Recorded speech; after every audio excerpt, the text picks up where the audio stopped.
एक निजी कार्यक्रम में पहुंचे समाजवादी पार्टी के महासचिव शिवपाल सिंह यादव ने भाजपा पर बड़ा हमला बोला है। कहा कि ईडी सीबीआई का भय दिखाकर भाजपा विपक्षियों को तोड़ने का काम करती है। इंडिया गठबंधन में बिखराव को लेकर कहा और मजबूती से लड़ेगा इंडिया गठबंधन। स्वामी प्रसाद मौर्य के बयानों को उनकी निजी राय बताकर झाड़ा पल्ला। शिवपाल यादव की भाजपा को हराने के लिए सभी दलों से इंडिया गठबंधन में शामिल होने की अपील। नीतीश कुमार से इंडिया गठबंधन को मजबूत करने की अपील। कहा उन्होंने बनाया गठबंधन तो उसे मजबूत करें। देखिए, भगवान तो सबके होते हैं और सबके हैं, और भगवान हर व्यक्ति के कण कण में हैं, हमारे भी हैं। और अब क्या, अब तो मंदिर बन गया, प्राण प्रतिष्ठा हो गई, अब सब लोग दर्शन करें। मैंने तो पहले भी कहा था, अगर निमंत्रण मिलेगा तो जाएंगे, नहीं मिलेगा तब जाएंगे, तो अब जाना है। कल जी बिहार की राजनीति इसमें गरमाई हुई है, जो नीतीश जी हैं वो एनडीए के साथ जाने को हैं। देखिए, ऐसा तो अभी कुछ नहीं। नीतीश जी से हमारा यही अनुरोध है कि इंडिया गठबंधन को मजबूत करें, और जब इंडिया गठबंधन को मजबूत जो उन्होंने शुरुआत की थी, तो वहीं पर रह कर के मजबूत करें। यूपी में भी गठबंधन कांग्रेस के साथ होना है, उसको लेकर क्या रणनीति आप लोग बना रहे हैं? बहुत जल्दी हो जाएगा, चिंता मत करो, बहुत जल्दी। कैसे बांटेंगे सर? अब ये तो हमारे दोनों राष्ट्रीय नेता तो फैसला कर लेंगे इस पर, और जल्दी हो जाएगा। बंगाल में ममता जी ने भी कह दिया है कि अकेले चुनाव लड़ेंगे। पंजाब ने आपने बोल दिया है। हमारी तो यही अपील है सब लोगों से, भारतीय जनता पार्टी को हटाने के लिए इंडिया गठबंधन से ही सब लोग चुनाव लड़ेंगे। पार्टी के सर्वस्व हुआ है, क्या लगता है इस पे चुनाव पे असर पड़ेगा? तो देखिए, जो कोर्ट का आदेश होगा ना, कोर्ट का आदेश आ जाए, कोर्ट के आदेश का सब लोग पालन करेंगे। संभावित सूची में अखिलेश यादव के आजमगढ़ से चुनाव लड़ने की बात सामने आ रही है। अब देखिए, वो तो राष्ट्रीय नेतृत्व तय करेगा।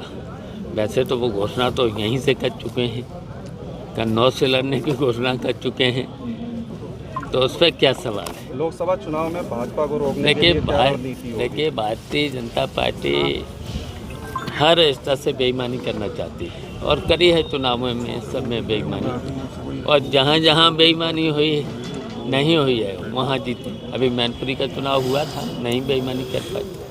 अभी हुआ तो घोसी का चुनाव, कितने से भारतीय जनता पार्टी हारी। और इसी तरीके से अगर निष्पक्ष चुनाव हो जाएगा तो भारतीय जनता पार्टी हारेगी, और इसलिए हारेगी कि भारतीय जनता पार्टी ने कोई काम नहीं किया है 10 साल में, केवल हिंदू मुस्लिम, और जो वादे भी किए थे, एक भी वादा बता दो कहीं पूरा किया? बताओ, कन्नौज में कोई काम हुआ है इस सरकार में? और समाजवादी पार्टी में अखिलेश यादव की सरकार में या नेताजी की सरकार रही है, बताओ कितने काम हुए? अगर उनका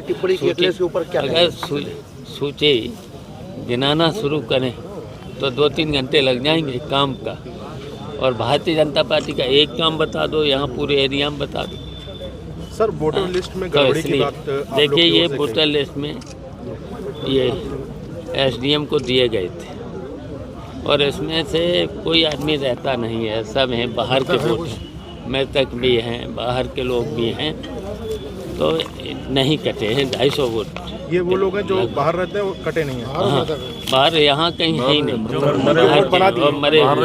वोट बना दिए। ये देखिए, पूरी सूची है, ये है। विधानसभा में अधिकारी भी उन्हीं के सारे पर काम कर रहे हैं, लेकिन हम लोग इसका विरोध करेंगे।